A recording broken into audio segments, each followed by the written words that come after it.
அல்லேலூயா.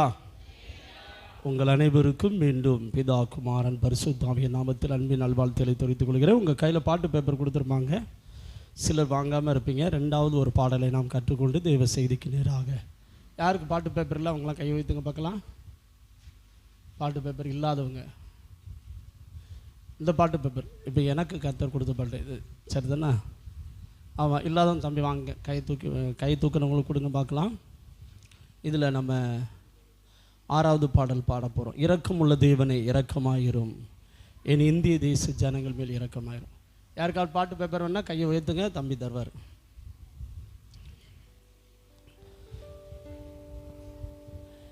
இரக்கமுள்ள தேவனே இரக்கமாயிரும்,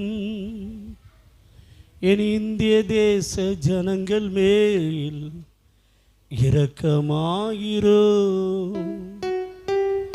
கிருபையுள்ள தேவனே கிருபையாயிரும், என் இந்திய தேச ஜனங்கள் மேல் கிருபையாயிரும். இரக்கமாயிரும் தேவா இரக்கமாயிரும், ஒன்றும் அறியா ஜனங்கள் மேல் இரக்கமாயிரும். கிருபையாயிரும் தேவா கிருபையாயிரும், ஒன்றும் அறியா ஜனங்கள் மேல் கிருபையாயிரும். கிருபையுள்ள தேவனே கிருபையாயிரும், என் இந்திய தேச ஜனங்கள் மேல் கிருபையாயிரும். இரக்கமுள்ள தேவனே இரக்கமாயிரும், என் இந்திய தேச ஜனங்கள் மேல் இரக்கமாயிரும். என் நாமம் தரிக்கப்பட்ட ஜனங்கள் எல்லாம் தங்களை தாழ்த்தி என் முகம் நோக்கினார். என் நாமம் தரிக்கப்பட்ட தங்களை தாழ்த்தி என் முகம் நோக்கினால் தேசத்திற்கு சேமத்தை அளிப்பேனே என்றீ. கிருபையே கிருபையே கிருபை தாருமே, தேசத்திற்கு சேமத்தை அளிப்பேனே என்றீ. கிருபையே கிருபையே கிருபை தாருமே. கிருபையுள்ள தேவனே கிருபையாயிரும், என் இந்திய தேச ஜனங்கள் மேல் கிருபையாயிரும்.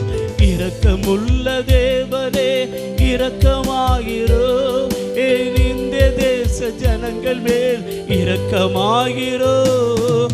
ஒருவரும் கெட்டு போவது என் சித்தமல்ல என்று நீர் சொன்னீரே என் தேவனே. ஒருவரும் கெட்டு போவது என் சித்தமல்ல என்று நீர் சொன்னீரே என் தெய்வமே. ஆபிரகாமை போல நாங்கள் நிற்கிறோம் ஐயா. கிருபையே கிருபையே கிருபை தாருமே. ஆபிரகாமை போல நாங்கள் நிற்கிறோம் ஐயா. கிருபையே கிருபையே கிருபை தாருமே. கிருபையுள்ள தேவனே கிருபையாயிரும், என் இந்திய தேச ஜனங்கள் மேல் கிருபையாயிரும். இரக்கமுள்ள தேவனே இரக்கமாயிரும், என் இந்திய தேச ஜனங்கள் மேல் இரக்கமாயிரும். இரக்கமாயிரும் தேவா இரக்கமாயிரும், ஒன்றும் அறியா ஜனங்கள் மேல் இரக்கமாயிரும். தேவா ஒன்றும் அறியா ஜனங்கள் மேல் இரக்கமாயிரும். அப்படியே கரங்களை உயர்த்தி இந்திய தேசத்திற்காக நாம் ஒரு நிமிஷம் பாரத்தோடு ஆண்டவரிடத்தில் ஜெபம் பண்ணுவோமா? எத்தனையோ முறை இந்திய தேசம் சுவிசேஷம் அறிவிக்கப்பட்டாயிற்று, ஆனால் அதற்கு பாத்திரவானாக இந்தியா நடக்கவில்லை. அதிநிமித்தமாய் தேவனுடைய கோபாக்கினை இறங்குகிறது. ஆண்டவர் இரக்கம் பாராட்டும்படியா தேவ சமூகத்தில் ஒரு 2 நிமிடம் முடிந்தவர்கள் முழங்கால் படியிட்டு இயேசுவின் இரத்தத்தை கையிலேந்தி, பரலோக பிதாவே இயேசுவின் இரத்தத்தை கையிலேந்தினவர்களாக எங்கள் இந்திய தேசத்திற்காக நாங்கள் திறப்பல் நிற்கிறோம். இரக்கமுள்ள தேவனே, எங்கள் தேசத்தின் மேல் நீர் இரக்கமாய் இருக்கும்படி சோதரம். கிருபையுள்ள தேவனே, எங்கள் தேசத்தின் மேலே கிருபையாய் இருக்கும்படி நாங்கள் ஜெபிக்கிறோம் அப்பா. வலது கைக்கு இடது கைக்கு வித்தியாசம் தெரியாத ஜனங்கள் அப்பா, சுவிசேஷத்திற்கு வாசலை அடைத்து போட்ட ஜனங்கள், இவர்களுடைய பாவங்களை மன்னியும், இவர்களுடைய மீறுதல்களை மன்னியும், இவருடைய அக்கிரமங்களை மன்னியும். நாங்கள் இயேசுவின் இரத்தத்தை கையிலேந்தி இந்திய தேசத்திற்காக நிற்கிறோம். பரலோக தேவனே, நீர் கிருபையாய் மனமிறங்கி எங்கள் இந்திய தேசத்தை ரட்சிங்கப்பா. சொல்லுங்க பார்க்கலாம். எங்கள் இந்திய தேசத்தை ரட்சிங்கப்பா. எங்கள் இந்திய தேசத்தை துன்மார்க்கர் கையில் ஒப்பு கொடுத்துடாதீங்க. எங்கள் இந்திய தேசத்திற்கு மனமிறங்குங்கப்பா. தேசத்தில் காணப்படுகிற விபச்சார, வேசித்தன, விக்கிரக ஆராதனைகளை மன்னிங்கப்பா. சொல்லுங்க, மன்னிங்கப்பா. எங்கள் தேசத்தில் காணப்படுகிற எல்லா விபச்சார, வேசித்தன, விக்கிரக ஆராதனைகளை, துன்மார்க்கமான நடக்கைகளை பரலோக பிதாவே, இயேசுவின் இரத்தத்தை கையிலேந்து நிற்கிறோம். இந்த தேசத்துக்கு மனமிறங்குங்க. தேசத்தின் அக்கிரமத்தை மன்னிங்கப்பா. குற்றமில்லாத ரத்தம் இந்திய தேசத்தில் சிந்தப்படுது, அந்த அக்கிரமத்தை மன்னிங்க. பெண்கள் பாதிக்கப்படுகிறார்கள், அந்த அக்கிரமத்தை மன்னிங்க. மன்னிச்சு தேசத்திற்கு வாக்கு பண்ண எழுப்புதலை தாங்கப்பா. சொல்லுங்க பார்க்கலாம். தேசத்தில் வாக்கு பண்ணதான எழுப்புதலை எங்கள் கண்கள் காண கர்த்தர் கிருபை தருவீராக. பரிசுத்தருடைய பெருமலை எங்கள் திருச்சபைகளில் ஊற்றப்படும்படி நாங்கள் ஜெபிக்கிறோம். எங்கள் ஒவ்வொரு மேலும் பரிசுத்தருடைய பெருமலை ஊற்றப்படும்படி நாங்கள் மன்றாடுகிறோம் அப்பா. நிரப்புங்கப்பா, நிரப்புங்கப்பா. சொல்லுங்க, நிரப்புங்கப்பா. என் நாமம் தரிக்கப்பட்ட ஜனங்களெல்லாம் தங்களை தாழ்த்தி என் முகம் நோக்கினார். என் நாமம் தரிக்கப்பட்ட ஜனங்களெல்லாம் தங்களை தாழ்த்தி என் முகம் நோக்கினார். தேசத்திற்கு சேமத்தை அளிப்பேனே என்று கிருபையே, கிருபையே, கிருபை தாருமே. தேசத்திற்கு சேமத்தை அளிப்பேனே என்று கிருபையே, கிருபையே, கிருபை தாருமே. கிருபையுள்ள தேவனே, கிருபையாயிரோ. என் இந்திய தேச ஜனங்கள் மேல் கிருபையாயிரோ. இரக்கமுள்ள தேவனே, இரக்கமாயிரோ. என் இந்திய தேச ஜனங்கள் மேல் இரக்கமாயிரோ. அப்பா, நாங்கள் ஒருமனப்பட்டவர்களாக உம்முடைய சமூகத்தில் இந்திய தேசத்துக்காய் மன்றாடுகிறோம். ஒரு விசை கிருபையாய் மன்னித்து எங்கள் இந்திய தேசத்திற்கு நியாயம் செய்யுங்கப்பா, நீதி செய்யுங்கப்பா. இந்த தேர்தலில் உங்கள் சித்தத்துக்கு ஒப்பு கொடுக்கிறோம். உம்முடைய சித்தம் பரமண்டலத்திலே செய்யப்படுகிறது போல இந்த இந்திய தேச தேர்தலில் உங்கள் சித்தம் மாத்திர நிறைவேற அர்ப்பணித்து ஜெபிக்கிறோம். அதுக்கு தடையாக இருக்கிற மந்திரம், தந்திர, எந்திரத்தை கர்த்தர் அபத்தமாக்கி போடுவீராக.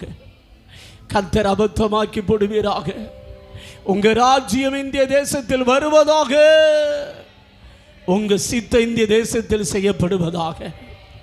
உமக்கு மகிமை செலுத்துகிறோம். எங்களோடு நீங்க பேசுங்கப்பா. இயேசுவின் நாமத்தில் கேட்கிறோம் நல்ல பிதாவே, ஆமென், ஆமென். நம்ம எல்லாரும் அமர்வோமாக. அல்லேலூயா. முதல் செக்ஷனில் கர்த்தர் எத்தனை பேரோடு பேசினார்?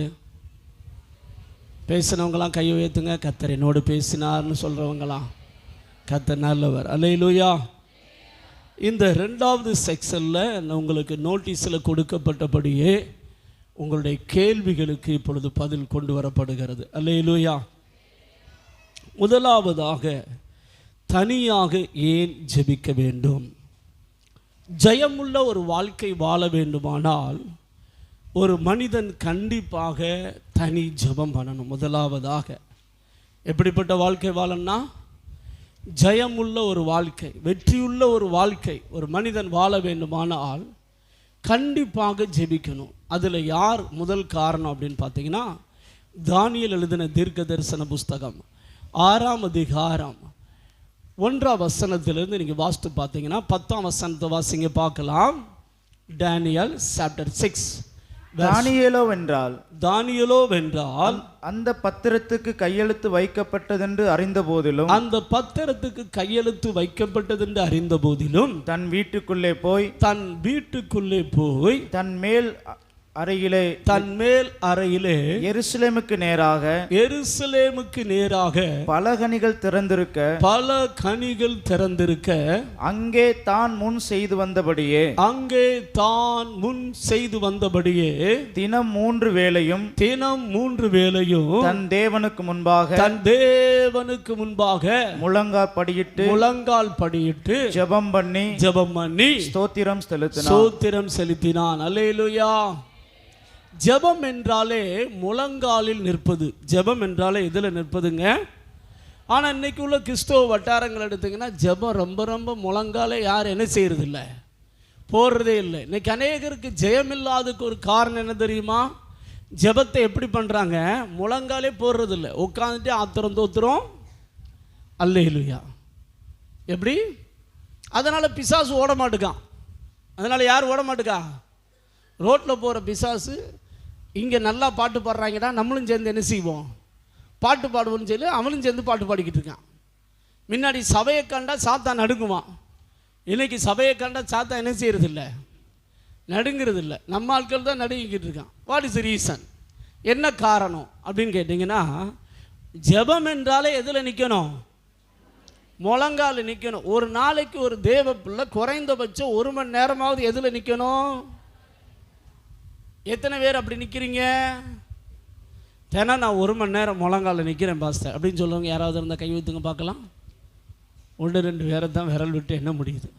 சரி, அரை மணி நேரமாவது முழங்காலில் நிற்கிறவங்க கை வைத்துங்க பார்க்கலாம். அரை மணி நேரம் கூட என்ன செய்யலை, முழங்காலில் நிற்கலை. முழங்காலே நம்ம ஆட்கள் டோட்டலாக என்ன செய்யறதில்ல. ஏன் உங்களுக்கு வெற்றி இல்லை தெரியுமா? எதில் நிற்கலை? உண்மையை சொல்கிறேன் தேவ பிள்ளைய, முழங்காலில் நின்று பாரு, கர்த்தர் உனக்கு என்ன தருவார். ஏன் தெரியுமா? முழங்கால் என்பது தாழ்மைக்கு அடையாளம். ஏசப்பாவுக்கு பிடிச்சது தாழ்மை, சாத்தானுக்கு பிடிக்காது தாழ்மை. சாத்தானுக்கு என்ன பிடிக்காது? பரிசுத்தனுடைய நதி எங்கே இறங்கி வரும் தெரியுமா?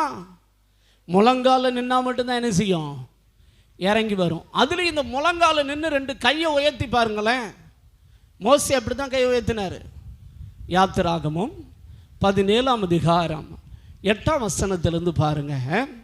அமலேக்கியர் ரெவிலி தீமிலே இஸ்ரவேல் ஜனங்களோடு என்ன செய்தார்களாம், யுத்தம் பண்ண வந்தார்கள்.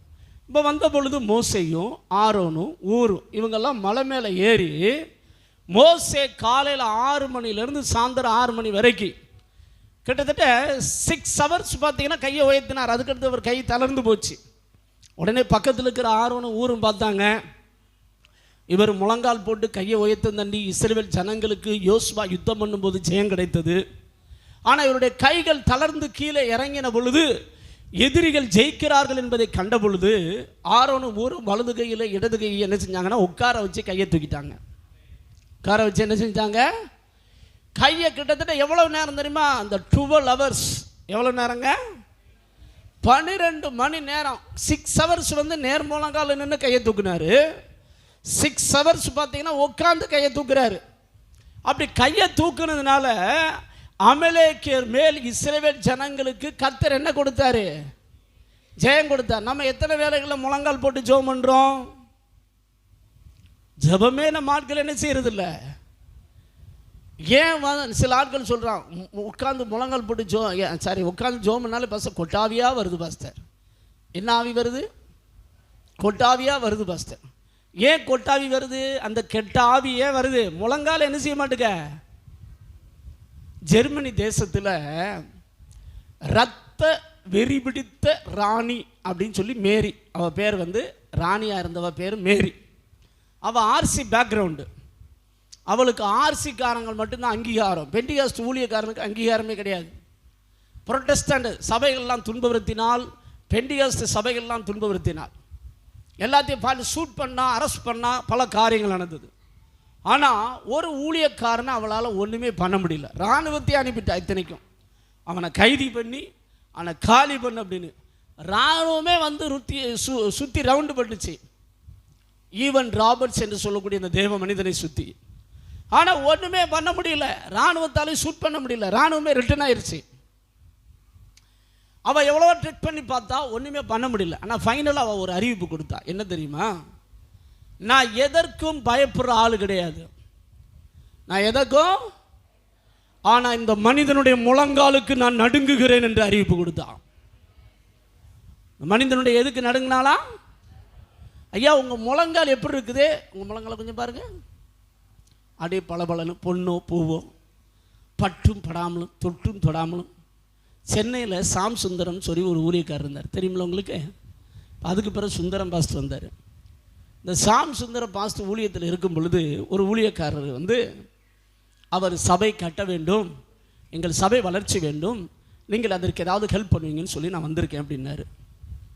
உடனே இந்த பாஸ்டர் பார்த்தாரு. அவர் யங்ஸ்டேஜ் ஊழியக்காரரு. தம்பி உட்காந்துருக்கு, இந்த வாரேன் அப்படின்ட்டு உள்ளகில் போனார். இந்த யங்ஸ்டேஜ் ஊழியக்காரர் நினைச்சாரு, பாஸ்டர் வெயிட்டாக பணத்தை கொண்டு வந்து நமக்கு என்ன செய்ய போகிறார், ஊழியம் செய்வதற்கு தரப்போகிறார் அப்படின்னு நினைத்தார். அவர் போனார். ஒரு கண்ணாடி குடுவை மாதிரி ஒரு டப்பா, பிளாஸ்டிக் டப்பா எடுத்து வந்தார். என்னடா இது, நமக்கு பணத்தை கொண்டு வருவார்னு பார்த்தா எதையே கொண்டு வரான்னு. அவர் சொன்னாரா, தம்பி இதை பாருங்க அப்படின்னாரா. பார்த்தாரு. இதில் என்ன இருக்குது தெரியுமா? தொலி. என்ன தொலி? என் முழங்கால் போட்டு போட்டு அதிலிருந்து தொலி உறிஞ்சுது பார்த்துங்க, அதுதான் சேர்த்து வச்சுருக்கிறேன். என்ன செஞ்சு வச்சுருக்கேன்? உங்கள் ஊழியம் வளர்ச்சி அடையினா நான் செஞ்ச மாதிரி செய்யுங்க, உங்கள் ஊழியம் வளருன்னு ஜோம் பண்ணி அனுப்பிட்டாராம். ஹலோ, எத்தனை பேர் முழங்காலில் நிற்கிறீங்க? முழங்கால் போடுற பழக்கமே 10 நிமிஷம் கூட முழங்கால் போடாத விசுவாசி இன்னைக்கு நிறைய பேர் பெருகிட்டாங்க, தெரியுமா உங்களுக்கு? 5 நிமிஷம் கூட போடுறது இல்லையா பாஸ்டர் சொல்கிறாங்க. முழங்காலே போடுறது இல்லை. இன்னைக்கு காலையில் ஒரு டீம் ஜெபம் பண்ணுச்சு. யாருன்னு மட்டும் கேட்டுறாதீங்க, சரிதானே? அந்த டீமை நான் பார்த்தேன். அந்த டீமில் எவனுமே முழங்கால் போடல. பாஸ்டர் தான் பாவமாக இருந்துச்சு. இப்படிப்பட்ட விசுவாசிகளை வச்சு இவர் என்ன தான் பண்ணுறதுன்னு நான் யோசித்து பார்த்தேன். கொடுமையாக இருந்துச்சு. முழங்காலே யார் என்ன செய்கிறதில்ல. தயவு செய்து சொல்கிறேன், நீ முழங்கால் போடலைன்னா நீ பெருமையுள்ளவன் என்று அர்த்தம். நீ என்னைக்கு முழங்கால் போடுறையோ, நீ என்னைக்கு உன்னை கை ரெண்டையும் தூக்குறையோ, ஐ ஆம் ஃபுல் சரண்டர்டுன்னு அர்த்தம். என்னைக்கு நீ ஒன்று சரண்டராக ஒப்பு கொடுக்குறையோ, கர்த்தர் இறங்குவார், கர்த்தர் மனம் இறங்குவார். உன் மேலே எவ்வளோ கோபாக்கியம் இருந்தாலும், உன் மேலே எவ்வளவு தண்டனைகள், சில பிரச்சனைகள், சில பாவங்கள் இருந்தாலும், நீ முழங்கால் போட்டு, இந்த இராணுவத்தில் சொல்லுவாங்க பார்த்தீங்களா, ஹான்சப் அப்படின்னா கையை தூக்குறாங்க. கையை தூக்கிட்டே ஷூட் பண்ணுறது ஸ்டாப் பண்ணிடுவாங்க, பார்த்துருக்கீங்களா? கையை தூக்காருன்னு என்ன ஆகும்? அதுபோல் உங்கள் கையை தூக்கி பார்க்கணும். கையை தூக்கி ஜெபம் பண்ணி பாருங்களேன். ஃபஸ்ட்டு தூக்குனீங்கன்னு வச்சுக்கோங்க, இருக்கவே இருக்க முடியாது ஜெபத்தில். அதை தூக்குங்களே பார்த்தீங்கன்னா நமக்கு இங்கே வலிக்கும் பாருங்கள், பயங்கரமாக வலிக்கும். ஆனால் ஒரு 5 நிமிஷம் போராட்டம், யுத்தம் நடக்கும். ஜெபம்னாவே யுத்தங்க. ஜெபம்னாவே என்னது? யுத்தம் தான். நிறைய பேர் ஜெபம்னா என்ன நினைக்கானா, தேவனோடு பேச. அது உண்மை, சரிதானே? ஜெபத்தில் பல பகுதி இருக்குது. ஜெபம் என்பது ஒரு பக்கம் தேவனோடு பேசுவது, ஜெபம் என்பது இன்னொரு பக்கம் ஃபைட்டு. என்னதுங்க? ஃபைட் பண்ணணும். ஃபைட் பண்ணால் தான் தேவ ராஜ்யத்தை என்ன செய்ய முடியும். இதே யோவான் ஸ்நானன் காலத்தில் ஆண்டவர் சொன்னார், யோவான் ஸ்நானன் காலம் முதல் பரலோக ராஜ்யம் என்ன செய்யப்படுகிறதா? பலவந்தம் பண்ணப்படுகிறது. பலவந்தம் பண்ணுகிறவர்கள் அதை என்ன செய்வார்களாம்? இன்னைக்கு நம்ம ஆட்கள்லாம் பலவந்தம் பண்ணுற பழக்கமே கிடைச்சா கிடைக்குது, கிடைக்காதுன்னா இந்த பிளேட் இல்லைன்னா அந்த பிளேட்டு நான் வாங்கிட்டு போயிருந்தேன் பாஸ்டர். எப்படி? ஆனால் எலிசா போறான்னார் ஜெபத்தில், எலியாவே உண்மை மேலே இருக்கிற அபிஷேகம் ரெட்டிப்பாக எனக்கு என்ன செய்யணும்? வேணும். 2 ராஜாக்கள் 2ஆம் அதிகாரம் 1 வாசித்து பாருங்க. எலிசாவுடைய ஊழியம் டபுள் ப்ரமோஷன், கர்த்தருடைய வல்லமை பலமா வெளிப்பட்டது. காரணம் என்ன தெரியுமா? ஜெபத்தில் போராடினாரு. எலியாவுக்கு கொடுக்க மனசு கிடையாது. ஆனா எலிசா சொன்னாரு, நீர் தராம நான் உங்களுடைய இடத்தை விட்டு நான் என்ன செய்ய மாட்டேன், போக மாட்டேயா. உம்முடைய ஜீவனை கொண்டு கர்த்தருடைய ஜீவனை கொண்டு சொல்லுகிறேன். இதை பார்த்துக்கிட்டே ஒரு டீம் நிற்குது, 100 பேர் தீர்க்கதரிசிகள். அந்த தீர்க்கதரிசிகள் வேடிக்கை பார்த்துக்கிட்டு இருக்காங்க. இன்னைக்கு வேடிக்கை பார்க்க குரூப் நிறைய இருக்குது. வேடிக்கை பார்க்குற இந்த வேடிக்கை பார்க்குற குரூப்பை வச்சு கர்த்தர் ஒன்றுமே செய்ய முடியாது. ரட்சிப்பில் சாட்டிஸ்ஃபை, ரட்சிக்கப்பட்டாச்சு. சபையில் சாட்டிஸ்ஃபை, சபையில் நல்லா பாஸ்டர் பிரசங்கம் பண்ணுறாரு, வாரம் வந்து காணிக்க பொருளை சாட்டிஸ்ஃபைடு. இப்படிப்பட்ட குரூப்பை வச்சு கர்த்தர் ஒன்றுமே என்ன செய்ய முடியாது. ஜெபத்தில் எவன் போராடுகிறானோ, என்னை ஆசீர்வதித்தால் ஒழிய நான் உம்மை விடுவதில்லை, நான் ஆசீர்வதித்தால் ஒழிய நான் உம்மை விடுவதில்லை, உம் கிருபை தந்தால் ஒழிய நான் உம்மை விடுவதில்லை, உம் கிருபை தந்தால் ஒழிய நான் உம்மை விடுவதில்லை, என்னை ஆசீர்வதித்தால் ஒழிய நான் உம்மை விடுவதில்லை. இரவு முழுவதும் உந்தன் பாதம் அமர்ந்து ஜெபித்திடுவே, ஒரு முடிவு கிடைக்கும் வரைக்கும் கதறி அழுதிடுவே. உந்தன் பாதம் ஜெபித்திடுவே, ஒரு முடிவு கிடைக்கும் வரைக்கும் நான் கதறி அழுதிடுவே. ஏனோ தெரியவில்லை என் உள்ளம் அழுகிறது, ஏனோ தெரியவில்லை என் உள்ளம் அழுகிறது.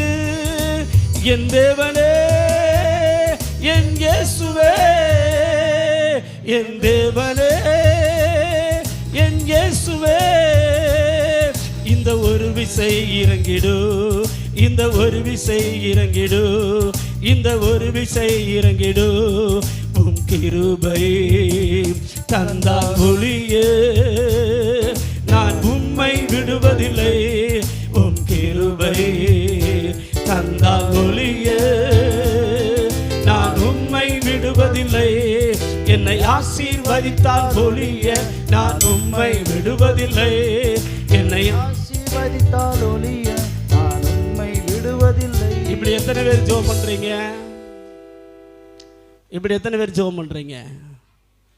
யாக்கோபு போராடினான். யாக்கோபை குறித்து ஆவியானவர் எழுதுகிற காரியம் என்ன தெரியுமா? ஓசியா 12ஆம் அதிகாரம் 3ஆம் வசனம் 4ஆம் வசனம் இவ்விதமாய் சொல்லுகிறது. வாசிங்கள் பார்க்கலாம். ஓசியா chapter 12 verse 3-4.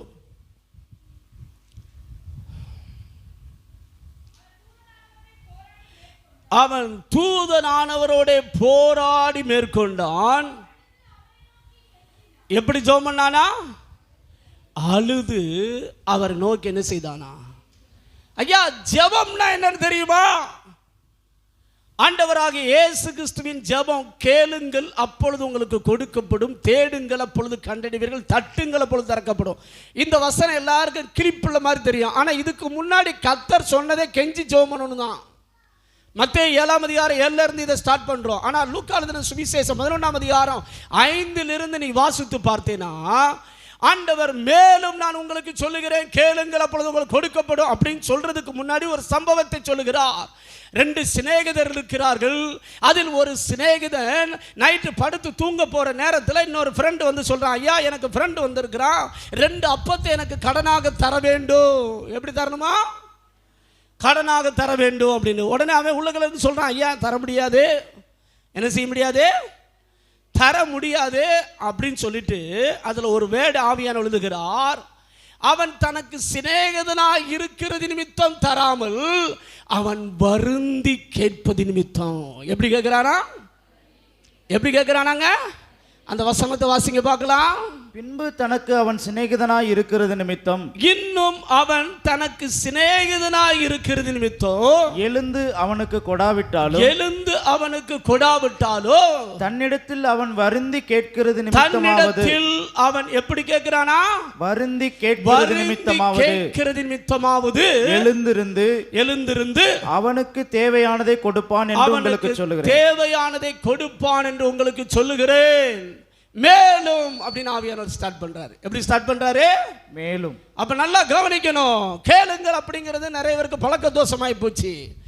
ஆனா எப்படி கேட்கணும்? வருந்தி ப்ளீஸ் ஆண்டவரே ப்ளீஸ் தயவு செய்து, எப்படி கெஞ்சி, எப்படிங்க அழுத பிள்ளை தான் பால் குடிக்குமா, கேள்விப்பட்டிருக்கீங்களா? ஹலோ, மற்றதுக்கெல்லாம் அழுக தெரியுதுல்ல, ஏசப்பா என்னை ஆசீர்வதி, என் சந்ததி ஆசீர்வதின்னு சொல்லி அழுகிறையா? தேவ சமூகத்தில திறப்பில் நின்று கதறையா? கதர்னால் ஆண்டவர் சொல்லுகிறார், நீயும் உன் சந்ததி ஆசீர்வதிக்கப்படும். ஆனா இன்னைக்கு கதறுகிற கூட்டம் கிடையாது. ஏதோ கடனுக்கு வந்து ஜெபம் பண்ணிட்டு போறோம். ஏன் கர்த்தர் உன்னை ஆசீர்வதிக்க முடியல? கர்த்தர் ஏன் உனக்கு ஜெயத்தை தர முடியல? முழங்கால் நின்று கதறி ஜெபிக்கணுங்க. யாக்கோபு எவ்வளவு நேரம் போறான்னா தெரியுமா? கிட்டத்தட்ட 6 hours. எவ்வளவு நேரம்? நம்ம எல்லாருமே இந்த யெகோவா நிசி யெகோவா நிசின்னு எளிதா பாட்டு பாடிடுறோம். ஆனால் யெகோவா நிசினா அவர் 12 மணி நேரம் ஜெபம் பண்ணார். எவ்வளோ நேரம் ஜெபம் பண்ணார்? ஹலோ, நீங்கள் எவ்வளோ நேரம் ஜெபம் பண்ணுறீங்கன்னு பக்கத்தில் கேளுங்க. எவ்வளோ நேரம் ஜெபம் பண்ணுறீங்க? பாட்டு மட்டும் உண்ணி யெகோவா நிசி யெகோவா நிசி யெகோவா நிசி. யெகோவா நிசி அவர் வெற்றி தர்றதாண்டா. ஆனால் எவ்வளோ நேரம் ஜெபம் பண்ணணும் சொல்லுங்க? 12 hours-ங்க. தாவீது இழந்த அனைத்தையும் திரும்ப பெற்றுக்கொண்டான் அப்படின்னு நம்ம ஆட்கள் எளிதாக பேசியிருக்காங்க. தாவீது எவ்வளோ நேரம் ஃபைட் பண்ணான் தெரியுமா உங்களுக்கு? 24 hours ஃபைட்டு. எவ்வளோ நேரம் ஃபைட்டு? ஹலோ, தாவீது எவ்வளோ நேரம்? ஆனால் எளிதாக பிரசங்கத்தை கட்டுவோம். தாவீது இழந்த அனைத்தையும் திரும்ப என்ன செய்தான்? இப்படி நம்ம ஆட்களுக்கு வந்து கதை கேட்டு ரொம்ப பழக்கமாகி போச்சு. என்ன ஆகி போச்சு? தாவீது எவ்வளோ நேரம் ஜெபம் பண்ணார்? 24 hours. 24 hours ஃபைட் பண்ணார். ஃபைட் பண்ண பிறகு தான் இழந்த அனைத்தையும் கர்த்தர் என்ன செஞ்சார்? ஒன்று தெரிஞ்சுக்கோங்க, சோம்பேறியை கர்த்தர் ஆசீர்வதிக்க மாட்டார். பக்கத்தில் கை சொல்லுங்க, சோம்பேறியை ஒரு நாளும் இயேசுவை ஆசீர்வதிக்க மாட்டார். சோம்பேறி யாருன்னு கேளுங்க, அவங்கள்ட்ட கேளுங்க. சோம்பேறி யாரு? 1 மணி நேரம் கூட ஜெபம் பண்ணானே நீ யாரு? வேற யாருமே கிடையாது, நீ தான். 1 மணி நேரம் கூட நீ முழங்கால நிற்கான நீ யாரு? சோம்பேறி. சகோதரர் டிஜிஎஸ் தினகரன் ஐயா அவர்கள் சொன்னது காரியம் என்ன தெரியுமா? அவர் சொல்றாரு, கர்த்தர் வந்து ஒரு மனுஷனை பயன்படுத்துறதுக்கு தடையா இருக்கிறது என்ன தெரியுமா? சோம்பேறித்தனம். சகோதரர் டிஜிஎஸ் தினகரன் ஐயா எழுதுறாரு, சோம்பேறியை கர்த்தர் ஒரு காரியத்திலும் பயன்படுத்த மாட்டாராம். சோம்பேறினா வேற யாரும் கிடையாது. 1 மணி நேரம் கூட ஜெபிக்கல, 1 மணி நேரம் கூட வேதத்தை நிரப்பாருன்னு நீ தான் யாரு? நீதிமொழிகளை பைபிளில் போட்டிருக்கோம். சோம்பேறியின் வேலியை போய் பாரு, வேலையெல்லாம் எடுக்கப்பட்டிருக்கும். அது முள்ளுக்காடாக கறந்தது. இப்போ உன் உள்ள எப்படி இருக்குது சொல்லுங்கய்யா? நம்ம உள்ள எப்படி இருக்குது? முள்ளுக்காடாக தானே இருக்குது. எல்லாம் சூப்பராக இருக்குது. உட்காந்து வேதத்தை என்ன செய்யறது இல்லை, தியானம் பண்ணுறதே இல்லை. தேவ பிள்ளையே, தயவு செய்து சொல்கிறேன், தனி ஜபத்தில் முழங்கால் யுத்தம் வெரி வெரி. இயேசு கிறிஸ்து மத்தேயு எழுதின சுவிசேஷம், லூக்கா எழுதின சுவிசேஷம் 22ஆம் அதிகாரத்தில் பாருங்க, அவர் வந்து என்ன செஞ்சார் தெரியுமா? முழங்கால் படியிட்டு எப்படி ஜெபம் பண்ணாரா? 40ஆம் வசனத்திலிருந்து வாசிங்க. லூக்கா எழுதின சுவிசேஷம் 22ஆம் அதிகாரம் 40லிருந்து. அவ்விடத்தில் சேர்ந்த பொழுது அவர் அவர்களை நோக்கி, நீங்கள் சோதனைக்குட்படாதபடிக்கு ஜெபம் பண்ணுங்கள் என்று சொல்லி அவர்களை விட்டு கல்லறி தூரம் அப்புறம் போய் முழங்கால் படியிட்டு. எப்படிங்க? என்ன தோட்டத்தில் என்ன பஞ்சுமத்தியா இருக்கும்?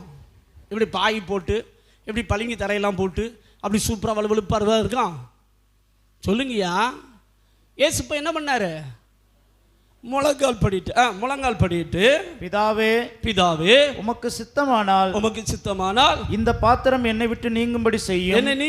இந்த பாத்திரம் என்னை விட்டு நீங்கும்படி செய்யும். ஆயினும் என்னுடைய சித்தத்தின்படி அல்ல, என் சித்தத்தின்படி அல்ல, உம்முடைய சித்தத்தின்படியே ஆக கடவது என்று ஜெபம் பண்ணினார். இத்தனைக்கு பார்த்தீங்கன்னா இயேசு காலையிலேருந்து சாயந்தரம் வரைக்கும் ஊழியம் செஞ்சிருக்காரு. ஊழியம் செஞ்சுட்டு வந்து 3 நேரம் முழங்கால் போட்டு என்ன செய்யறாரு? ஜெபம் பண்றாரு. எவ்வளவு நேரம் ஜெபம் பண்ணாருன்னு பைபிள் எழுதப்படலை, சரிதானா? ஆனால் ஒன்று மட்டும் நல்லா தெரியுது. என்ன? இயேசு ஒவ்வொரு டைமும் ஜெபம் பண்ணி சீசரில் வந்து பார்த்தா கொரட்டை விட்டு தூங்கிக்கிட்டு இருந்தான். கொரட்டை விட்டு என்ன பண்ணா? அப்போ அவன் கொரட்டை விட்டு தூங்குறான்னா குறைந்தபட்சம் அரை மணி நேரத்துக்கு மேலேயாவது இயேசு என்ன செஞ்சுருக்கணும்? ஜெபம் பண்ணியிருக்கணும். நம்ம ஆட்கள் என்ன பண்ணுறாங்க? ஆண்டவர் சொல்றார், மாம்சம் பலவீனம் உள்ளதுதான், ஆவியோ. இந்த ஆவி எந்த ஆவி? ரட்சிக்கப்படும் பொழுது கர்த்தர் புதிதான மனிதனை தருகிறார். இந்த உள்ளான மனிதன் தேவனுடைய கிருபையை பெற்று மாம்சத்தை ஜெயிப்பதற்கு 1 மணி நேரமாவது முழங்கால் போட்டு என்ன செய்யணும்? இயேசு சொன்னார், சோதனைக்கு உட்படாதபடிக்கு 1 மணி நேரம் என்ன செய்ய? ஜெபம் பண்ணு. நல்லா கவனிங்க, இனி வரக்கூடிய காலம் இருண்ட காலமாக இருக்கலாம். நீ இப்பயே கிருபையை பெற்றா பிழைச்சிக்கிடுவ, இல்லைன்னா அப்பெல்லாம் பிழைக்கிறதுக்கு வாய்ப்பு.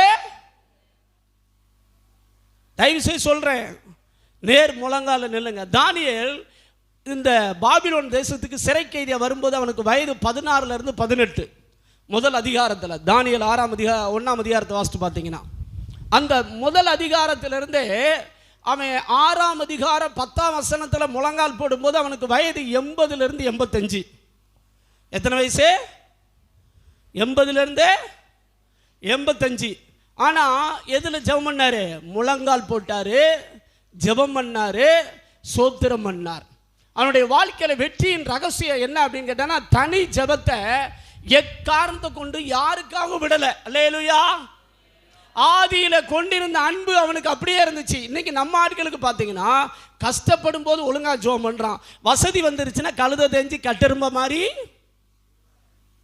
என்ன செஞ்சிருது, கஷ்டப்படும் போது முழங்கால் நிற்பாங்க, கொஞ்சம் வசதி வந்துருச்சுன்னா சேர்ல உட்காருவாங்க, இன்னும் கொஞ்சம் வசதி வந்துச்சுன்னா படுத்துக்கிட்டே ஜெபம் பண்ணுவான்.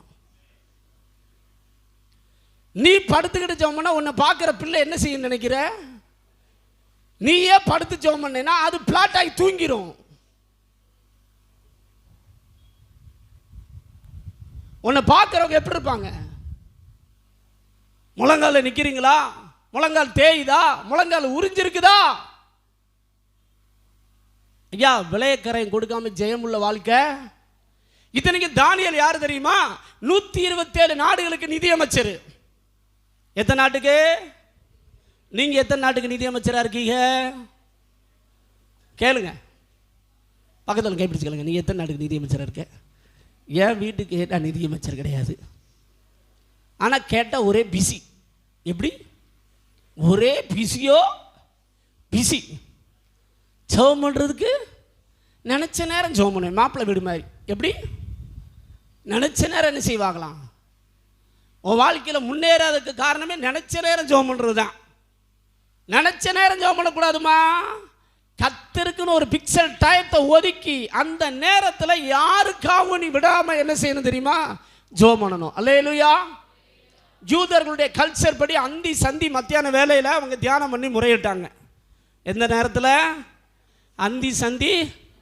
இத்தனைக்கு 127 நாடுகள் நிதியமைச்சர்னா மண்டை எப்படி காயும்? நம்ம அம்மா பார்த்தீங்கன்னா நிர்மலா சீதாராமன் அம்மா உட்காந்துருக்கு. ஒரு நாட்டுக்கு நிதியமைச்சருக்கு மண்டை காஞ்சிக்கிட்டு இருக்குது. ஒரு நாட்டுக்கு அகில உலகம் கிட்டத்தட்ட 127 நாடுகள் நிதியமைச்சர்னா மண்டை எப்படி காயும்? ஆனால் அவர் பாருங்க, நாட்டில் சட்டமே போட்டாச்சு, ஜெபம் பண்ணக்கூடாது 1 மாதம். இப்போ கழுத்தில் கத்தியா இல்லை இயேசுவா அப்படிங்கிறது தான் இப்போ பிரச்சனை. இயேசுடைய பிரசன்ன அவசியமா இல்லை கழுத்தில் கத்தி உயிர் போகுது அப்படிங்கிறது. இவர் எதை தெரிந்து கொண்டார்? இயேசுடைய பிரசன்னம் தான் எனக்கு முக்கியம் அப்படின்னு யாருக்காகவும் அவர் விட்டு கொடுக்கல. ஹலோ, நம்ம ஆட்கள் பார்த்தீங்கன்னா சுவிசேஷம் சொல்லக்கூடாதுன்னா விட்டுருதான், ஜெபம் பண்ணக்கூடாதுன்னா விட்டுருதான், வீட்டுக்கு சொந்தம் வந்துருச்சுன்னா ஜெபம் பண்ணுற நேரத்தை மாற்றி வச்சுக்கிறான். பிளேட் என்ன செய்கிறாங்க? இன்னைக்கு எங்கள் அக்கா வந்துட்டாங்க, இன்னைக்கு எங்கள் அம்மா வந்துட்டாங்க, இன்னைக்கு அவங்க வந்துட்டாங்க. அதுக்கடுத்து கல்யாண வீட்டுக்கு போனேன் பாஸ்டர், 3 நாள் ஜெபம் பண்ணியாமா? 3 நாள் பார்த்தீங்கன்னா எங்கே ஜெபம் பண்ண நேரம் இருந்துச்சு? அப்படியே கல்யாண வீட்லேயே தூங்கி வலிஞ்சு பைபிளே வாசிக்கலை. என்ன வாசிக்கலை? ஜெபமே என்ன செய்யலை, பண்ணலை. இயேசுவை ஓரமாக ஒதுக்கி வச்சாச்சு. யார? ஒரு சாதாரண கல்யாணத்துக்கு என்ன சாப்பாடு போடுறாங்க? மட்டன் பிரியாணி. இந்த மட்டனுக்கா இயேசுவை விட்டுட்டியே? உன் சொந்தத்துக்கா இயேசுவை விடுறையே? ஆதி திருச்சபை தான் பண்ணுச்சு. ஆதியில கொண்டிருந்த அன்பை விட்டாயின்று உனக்கு என்ன உண்டு? ஹலோ, உன் ஜெப நேரத்தை எதுக்காகவும் நீ என்ன செய்யக்கூடாது தெரியுமா? உன் பிள்ளை அழுகுது, உன் கணவனார் சாப்பாடு கேட்டாரு, உன் மனைவி அதை கேட்டா இதை கேட்டா நினைச்சக்கூடாது. இந்த நேரம் உங்க அம்மா என்னடா பண்ணிக்கிட்டு இருப்பா? எங்கள் அம்மாவை ஃபஸ்ட்டு எப்போ நீங்கள் கூப்பிட்டாலும் ஃபோன் எடுத்து பேசிடுவாங்க. அவங்க எவ்வளோ பிஸியாக இருந்தாலும் ஃபோன் எடுக்கிறதுல வந்து கில்லாடி. அப்படி பேசக்கூடாது. நம்ம ஆட்கள் நைட்டு 12 மணிக்கு கூப்பிட்டா கூட தடுக்கி எழுங்கிறான். ஆனால் ஜெபம் தான் என்ன செய்ய முடியல. உண்மையை சொல்கிறேன், உங்கள் வாழ்க்கையில் வெற்றி பெறணும்னா 3 வேலை ஃபிக்ஸட் பண்ணுங்கள். டயத்தை என்ன செய்யுங்க? 1 மணி நேரம் பண்ணால் ரொம்ப நல்லது. இல்லை நான் ஓவர் பிஸி பாஸ்டர் அப்படின்னா காலையில் ஒரு 20 மினிட்ஸ், மத்தியானம் ஒரு 20 மினிட்ஸ், நைட்டு ஒரு 20 மினிட்ஸ் டயத்தை ஒதுக்கு. இந்த டயத்தில் யாருக்கு எந்த நேரம் என்ன வேலை வந்தாலும் நான் எங்கே இருந்தாலும் ஜெபம் பண்ணுவேன்னு ஒரு தீர்மானம் பண்ணு. நீ ஜெபம் பண்ணி பாரு, கர்த்தர் உன் வாழ்க்கையில் வெற்றியை தருவார். அல்லேலூயா. எவ்வளோ நேரம் தம்பி? 20 நிமிஷம். நான் அதுலேயும் பிஸியாக இருக்கேன் பாஸ்டர், 20 நிமிஷம் கூட என்னால் என்ன செய்ய முடியாது. செல்ஃபோனுக்கு வேணால் 2 மணி நேரம் கூட நான் கொடுப்பேன் ஒழிய இயேசுவுக்கு நான் என்ன கொடுக்க முடியாது. எவ்வளோ நேரம் கொடுக்க முடியாது? 20 நிமிஷம் எனக்கு கொடுக்க முடியாது. அப்படின்னா உன்னை மாதிரி ஆட்களை என்ன பண்ணுறேன்னு எனக்கு தெரியல, இருந்தாலும் உனக்காக ஒரு 10 நிமிஷம் மாற்றிடுவோம். 10 நிமிஷம் முதல்ல உண்மையாரு. எத்தனை நிமிஷம் உண்மையாரு? 10 நிமிஷம் பிக்சட் பண்ணு. காலையில் 6 மணிக்கு கொரட்டை விட்டு எந்திரிப்பேன் பாஸ்டர், ரைட்டு. அந்த 10 நிமிஷம் என்ன செய்ய, 6 to 6:10 யாருக்கு நான் என்ன செய்ய மாட்டேன், தரமாட்டேன் அப்படின்னு ஒரு தீர்மானம் பண்ணிப்பார். மத்தியானம் 1 to 1:10, அடுத்த நைட்டு 9 to 9:10, இல்லைன்னா 10 to 10:10, இப்படி 10 நிமிஷம் கொடுத்து பாரு. நீ இந்த டயத்தில் உண்மையாக இருந்து பாரு, ஆவியான உன்னை அதிகமாக ஜெபம் பண்ண வச்சுருவார். அல்லேலூயா. அதுக்கடுத்து நீ நினச்ச நேரம் மாப்பிள்ளை மாதிரி ஜெபம் பண்ணு. நான் வேண்டாங்களே. எப்படி? எனக்கு மத்தியானம் கொஞ்சம் நேரம் கிடச்சது, அவங்க யாரும் ஆத்திரம் தோத்துருவோம், அல்லேலூயா பண்ணேன், பண்ணிக்கோ, வேண்டாங்களே. ஆனால் அந்த 3 நேரம், எந்த நேரம்? உன் வீட்டுக்கு விருந்தாடியே வந்தாலும் ஒரு 10 நிமிஷம். இது யாருக்குரிய டயம்? யாருக்குரிய டயம்? இயேசுவுக்குரிய டயம். ஒப்பு கொடுத்து பாரு, கர்த்தர் உன்னை ஆசீர்வதிப்பார். அல்லேலூயா. இந்த பாலியாங்கிச்சோ என்று சொல்லக்கூடிய தெய்வ மனுஷன், அந்த நாட்டு பிரதமரே ஃபோன் பண்ணுவாங்களாம். ஆனால் அவர் அந்த டயத்தை, இயேசு கொடுக்குற டயத்தை யாருக்கும் பேச மாட்டார் தெரியுமா? அசிஸ்டன்ட் ஃபோன் பண்ணுவேன், அசிஸ்டன்ட் பேசுவார், எங்கள் பாஸ் ஜோமனிக்கிறேன், ஜோமனி முடிஞ்ச பிறகு பேசுவார் அப்படின்னு வரோம். அதனால் அந்த மனுஷனை கர்த்தர் உலகம் முழுவதும், உலகத்திலே மிகப்பெரிய சபையை கட்டும்படி கர்த்தர் பயன்படுத்தினார். அல்லேலூயா. தேவ பிள்ளையே, இயேசுவுக்கு கொடுக்கிற டயத்தை நீ வேற எதுக்கு கொடுத்தேனா, ஆதியில் கொண்டிருந்த அன்பை விட்டா என்று உன் பேரில் எனக்கு குறை உண்டு ஆவியான சொல்றார். தானியேலுடைய வெற்றியின் ரகசியமே 16 வயசுல அவன் சிறைச்சாலைக்கு வந்தாலும் கிட்டத்தட்ட 6 அரசாங்கம் மாறியது. எத்தனை அரசாங்கம் மாறிச்சு? 6 ராஜாக்கள் மாறினார்கள், 2 சாம்ராஜ்யம் மாறியது. எத்தனை சாம்ராஜ்யம்? சாம்ராஜ்யம் நம்ம தமிழ் பாஷையில் சொல்ல போனால் இந்திய ஆளுகருக்கு பதிலாக அமெரிக்கா ஆளுகை செய்து அப்படின்னு அர்த்தம். புரியுதா? கவர்மெண்ட் மாறினா யாராவது கவர்னராக இருக்க முடியுமா? ஆனால் தானியேலுடைய போஸ்டிங்கை யாராலும் மாற்ற, எல்லா ராஜாக்கள் வந்தாலும் தானியேல் தான் ஏன் பிரதமர் மந்திரியாக இருந்தான், கவர்னராக இருந்தான், அவனை யாரும் மாற்ற. எப்படி இது முடிந்தது?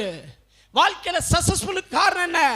இயேசுவுக்கு கொடுக்க வேண்டிய நேரத்தை இயேசுவுக்கு கொடுத்தான். அல்லேலூயா. அவன் எவ்வளோ நேரம் ஜெபம் பண்ணான்னு பைபிள் எழுதலை, ஆனால் குறைந்தபட்சம் ஒரு 20 நிமிஷம் அந்த ஃபிக்ஸட் பண்ணுங்க, எழுதி வச்சுக்கோ. உன் வாழ்க்கையில் உண்மையை சொல்கிறேன், உன் குடும்பம் ஆசீர்வதிக்கப்படணுமா, உன் தனிப்பட்ட வாழ்க்கையில் வெற்றி வேணுமா, உன் பிள்ளைகள் மனம் திரும்பணுமா, நீ தேவனுக்குன்னு ஒரு டயத்தை 3 வேளை ஒதுக்கு ஒரு நாள். அந்த நேரத்தில் நீ என்ன பண்ணாலும் இயேசுகிட்ட ஜெபம் பண்ணணும். அல்லேலூயா. மணிக்கணக்காக ஜெபம் பண்றதுக்கு மற்ற நேரம் வச்சுக்கோங்க. ஒரு 20 மினிட்ஸ் உன் வாழ்க்கையில் இயேசுவுக்காக இந்த மார்னிங் டைம், ஆஃப்டர்நூன், ஈவினிங், நான் இயேசுவுக்கு கொடுக்க வேண்டிய நேரத்தில் என்ன வந்தாலும் பேச மாட்டேன்னு சொல்லி ஒதுக்கிப்பா. இயேசு அந்த இடத்துல வந்து நிற்பா. அந்த இடத்துல கர்த்தருடைய பிரசன்னம் இறங்கும். கர்த்தர் உன் வாழ்க்கை ஆசீர்வதித்து உயர்த்துறதை நீ பார்ப்ப. அல்லேலூயா. எத்தனை பேர் தீர்மானம் எடுக்க போறீங்க? உன் வாழ்க்கையில் வெற்றி பெறணும் அப்படின்னா தனி ஜெபம் ரொம்ப ரொம்ப. இயேசுடைய வாழ்க்கையிலும் மார்னிங் ஜெபம் பண்ணார், ஆஃப்டர்நூன் ஜெபம் பண்ணார், இரவெல்லாம் இயேசு ஜெபம் பண்ணார். இப்போ எல்லாத்தையும் விளக்கம் கொடுக்கறதுக்கு நமக்கு நேரம் இல்லை, அதனால முடிக்கிறேன். அல்லேலூயா. அதனால் உங்களுடைய வாழ்க்கையில் தனி ஜெபம் ரொம்ப ரொம்ப முக்கியமானது.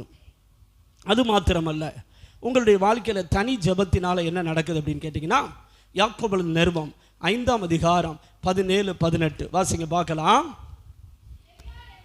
எலியா என்பவன் நம்மை போல பாடுள்ள மனிதனாயிருந்தும் மழை பெய்யாதபடிக்கு கருத்தாய் ஜெபம் பண்ணினான்.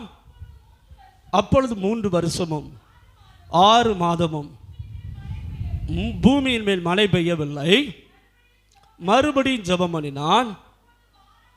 அப்பொழுது வானம் மழையை பொழிந்தது, பூமி தன் பலனை தந்தது. அல்லேலூயா. ஆவியானவர் எழுதுகிற வேட கவனிக்கணும். எலியா என்பவன் நம்மை போல, யாரை போல? நம்மை போல பாடுள்ள மனுஷன். நம்ம எல்லாரும் ஈஸியாக பேசிடுவோம். எலியா அவர் தீர்க்கதரிசி பாஸ்டர், அவர் தேவனோடு நடந்த மனிதன் பாஸ்டர், அதனால் அவர் ஜெபம் பண்ணார். ஹலோ, உன்னை மாதிரி ஆட்கள்லாம் இப்படி பேசுவான்னு சொல்லி தான் எப்படி எழுதி வச்சிருக்காரு? நம்மை போல. அப்போ உனக்கு வர்ற சோதனை அவருக்கு வந்துச்சு, உனக்கு வர்ற வேதனை அவருக்கும் வந்துச்சு. உன் வாழ்க்கையில் நீ என்னென்ன பிரச்சனை சந்திக்கிற எல்லாத்தையும் அவர் என்ன செய்தார்? சந்தித்தார். ஆனால் அவர் பாருங்க, அந்த ஒரு மனிதனுடைய ஜெபத்தை கேட்டு கர்த்தர் வானத்தை அடைக்க வேண்டியதை அடைச்சாரு, திறக்க வேண்டியதை திறந்தார். எழுதி வச்சுக்கோ. ரெண்டாவது, உன் வாழ்க்கையில் ஜெபம் என்னத்தை கொண்டு வரும் தெரியுமா? உன் வாழ்க்கையில் எதை லாக் பண்ணணுமோ அதை கர்த்தர் லாக் பண்ணுவார். எதை உன் வாழ்க்கையில் திறக்கணுமோ கர்த்தர் அதை திறப்பா. நம் ஆண்டவர் ஒருவரும் திறக்கக்கூடாதபடி பூட்டுகிறவர், ஒருவரும் பூட்டக்கூடாதபடி திறக்கிறவர். உன் வாழ்க்கையில் கர்த்தர் எதை லாக் பண்ணணும் நீ நினைக்கிறியோ உன் ஜெபம் அதை லாக் பண்ணும். உன் வாழ்க்கையில் எதை திறக்கும்படி நீ விரும்புகிறாயோ உன் ஜெபம் அதை திறக்கும் என்று கர்த்தர் இந்த வேளையிலே சொல்லுகிறார். அல்லேலூயா. ஆனா ஜெபம் ரொம்ப ரொம்ப முக்கியம். 1 ராஜாக்கள் 17ஆம் அதிகாரம் 1ஆம் வசனம், 1 ராஜாக்கள் 18ஆம் அதிகாரம் 1ஆம் வசனம் வாசித்து பாருங்க. கர்த்தருக்கு முன்பாக நிற்கிற நான், எப்படி சொல்றான்? கர்த்தருக்கு முன்பாக. 18ஆம் அதிகாரத்தில் கர்த்தர் சொல்றார், நீ போப்பா, ஆகாப்ட போப்பா, நான் வந்து தேசத்தில் மலையை தரப்போறேன்னு. உடனே நம்ம ஆட்களாக இருந்தால் என்ன செய்வோம்? வாக்கு தத்தம் கிடச்சிருச்சு, தலையணையும் பெட்ஷீட்டை வச்சு படுத்து தூங்கிடுவோம். ஆனால் அவர் என்ன பண்ணார் தெரியுமா? 18ஆம் அதிகாரம் 40ஆம் வசனத்திலிருந்து வாசித்து பாருங்க. எலியா கர்மேல் பர்வதத்தின் கொடுமுடியில் ஏறி என்ன செஞ்சார் தெரியுமா? முழங்கால் படியிட்டு தன் முகம் முழங்காலில் படும்படிக்கு. அப்படின்னா கற்ப வேதனை ஜெபம். என்ன ஜெபங்க? ஹலோ, அது எப்போ? வாக்கு தத்தம் கிடைச்ச பிறகு. நம்ம ஆட்கள் வாக்கு தத்தம் கிடைக்கிறதுக்கு முன்னாடி படுத்துக்கிட்டு தான் ஜெபம் பண்ணுறான். எப்படி? வாக்கு தத்தமே கர்த்தர் கொடுக்கல, ஆனால் நம்ம ஆட்கள் எப்படி ஜெபம் பண்ணுறாங்க? ரோ ரோ ரோ ரோ ரோ ரோ ரோ ரோ அப்படின்னு நினைச்சாங்க. அதில் எலியா எத்தனை முறை ஜெபம் பண்ணாரு சொல்லுங்க? எத்தனை முறை ஜெபம் பண்ணாரு சொல்லுங்க? ஏன்னா பைபிள் தெரியுமா தெரியாதா? எத்தனை முறை ஜெபம் பண்ணாரு? என்ன பெண்கள்லாம் பைபிள் படிச்சிருக்கீங்களா இல்லையா? சொல்லுங்க, எத்தனை முறை ஜெபம் பண்ணாரு? 7 முறை அப்படின்னு சொல்றீங்க. That is wrong. எத்தனை முறை ஜெபம் பண்ணாரு தெரியுமா? இந்த ஆட்கள் ஏன் இப்போ சொல்ல மாட்டேங்க, நம்ம எது கேட்டாலும் இவர் கரெக்டாக பதில் சொல்லிக்கிறதான்னு சொல்லிட்டு வாய் மூடிட்டாங்க. சரிதானே? 8 முறை ஜெபம் பண்ணார். எத்தனை முறை? ஃபர்ஸ்ட் டைம் ஜெபம் பண்ண உடனே வந்து ஊழியக்காரன் சொல்கிறான், ஒரு அறிகுறியும் தெரியலையா, நீர் என்னமோ கர்த்தர் வாக்கு கொடுத்தாருன்னு சொல்லி ஜெபம் பண்ணிக்கிட்டு இருக்கிற அப்படின்னு சிரிச்சான். நீ ஏன்டா சிரிச்சுக்கிட்டு இருக்க? இன்னைக்கு 7 முறை போய் என்ன செய்ய பார் அப்படின்னு சொன்னான் பாருங்க. மொத்தம் 8 முறை. எப்படி ஜெபம் பண்ணாரு?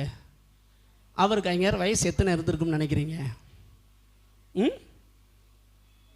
இப்போ நீங்கள்லாம் கொளுத்து கன்று போல தானே இருக்கீங்க. முழங்கால் போடுறதுக்கு என்ன செய்யுதுன்னு கேட்குறேன். ஹலோ, அவர் வயசான தாத்தாயா? எப்படி ஜெபம் பண்ணாரு? முழங்கால். நம்ம ஆட்கள் முழங்காலே போட மாட்டேங்க. இதில் அவர் முழங்கால் போட்டு முகம் எங்க? முட்டியில் வச்சு பாருங்க, உங்களுக்கு எப்படி இருக்குன்னு பார்ப்போம். ஹலோ, வச்சு பாருங்களேன் எப்படி இருக்குன்னு பார்ப்போம். நம்மெல்லாம் கொஞ்சம் கூட விலையக்கரையுமே கொடுக்கறதே கிடையாது. ஜெபம் என்றால் விலையக்கரையும் செலுத்தணும். ஜெபம் என்றால் என்ன செய்யணுங்க?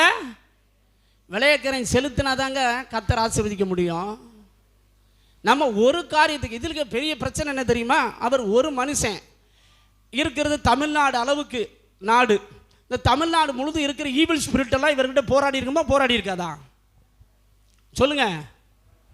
ஒரு மனுஷன் வந்து இப்போ வானத்தை அடைக்கணும்னு ஜெபம் பண்ணுறான், ஒரு மனுஷன் வந்து இப்போ வானத்தை திறக்கணும்னு ஜெபம் பண்ணுறான். இப்போ சாத்தான் வந்து என்ன பண்ணியிருப்பான்? எலியா தீர்க்கதரிசியே நல்லா ஜெபம் பண்ண அப்படின்னா விட்டுருப்பான். நம்ம ஆட்கள் சொல்கிறான், பாஸ்டர் எங்கள் தெருவில் பார்த்தீங்கன்னா அவங்க தேரோட்டம் வந்துட்டு போயிட்டாலே நைட்டு வந்து அது என்ன செய்யுது? என்ன செய்தான்? அமுக்குது. என்னால் இதை என்ன செய்ய முடியல, ஜெயிக்க. ஒரு தெருவில் இருக்கிறத ஜெயிக்கிறதுக்கே உனக்கு முழங்கால் என்ன செய்ய முடியல, போட முடியல. இதில் தமிழ்நாட்டில் இருக்கிறத நீ ஜெயிச்சிருவியா? ஹலோ, யோசிச்சு பாருங்கய்யா. அவர் தமிழ்நாட்டுக்கு ஒரு மனுஷன், ஒத்த மனுஷன் வந்து நிற்கிறான், தரப்புல நிற்கிறான். நீர் ஆண்டவரே வானத்தை அடைக்கணும், நீர் ஆண்டவரே வானத்தை என்ன செய்யணும்? திறக்கணும். இப்போ என்ன மாப்பிள்ளை மாதிரியா விட்டுருமா பிசாசு? உனக்கு வர்ற சோதனை தான் அவனுக்கு வந்திருக்கும். நீ எப்போ ஜோமன்னு நினைக்கிற வயிற்று கலக்கும். எப்போ நீ முழங்கால் போடுறியோ அப்போ தான் 3ஆம் வானத்துக்கு உனக்கு என்ன செய்யும்? வருதா வரலையா? ஆனால் ஆவியானவரோடு அவர் என்ன செஞ்சார்? முழங்கால் போட்டு கருத்தாய் ஜெபம் பண்ணினான். எப்படி ஜெபம் பண்ணானா? கருத்தா ஜெபம் பண்ணான்னு என்ன அர்த்தம் தெரியுமா? சந்தேகப்படாமல் விசுவாசத்தோடு ஜெபம் பண்ணான்னு அர்த்தம். அல்லேலூயா. நம்மளாக இருந்தால் எத்தனை முறை ஜெபம் பண்ணியிருப்பேன்னு நினைக்கிறீங்க? 2 முறை. நானாக இருந்தால் அப்படி தான் ஜெபம் பண்ணியிருப்பேன். 2 தடவை இல்லைன்னா 3 தடவை பார்ப்பேன். கர்த்தர் பேசினார், என்னமோ ஜெபம் பண்ணால் ஆண்டவர் வந்து மலையை தருவேன்னு சொல்லி அனுப்பியிருக்கிறாரு. நான் ஒரு 2 முறை என்ன செய்து பார்க்குறேன். சரி, முக்கா 3 ஆட்டேன். எத்தனை தடவை?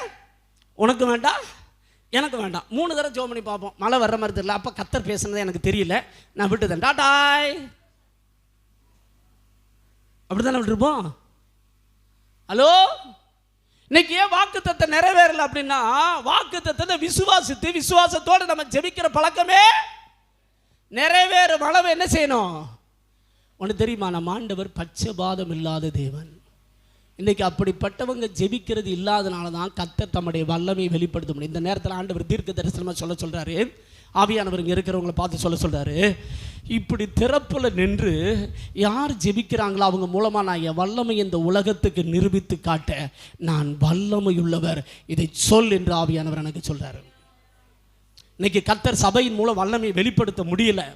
ஆண்டவருடைய வல்லமை ஏன் இன்னைக்கு வெளிப்படலைன்னா, எலியாவை போல போராடி ஜெபிக்கிற நபர்கள் இல்லை. நிஜம் பண்ணா கர்த்தர் தேசத்தில் நிரூபிக்க முடியும். ஒரு மனுஷனை கொண்டுதான் கர்த்தரே தேவன் என்பதை கர்த்தர் ப்ரூவ் பண்ணார். அப்ப நம்மளை கொண்டு கர்த்தர் செய்வாரா செய்ய மாட்டாரா? அதனால ஒருவேளை கர்த்தர் மனம் இறங்கி நமக்கு போஜன பலியையும் சரிதானா பான பலியையும் செலுத்துகிறதற்கான கிருபை என்ன செய்வாராக? தந்தருள்வாராக. அல்லேலூயா.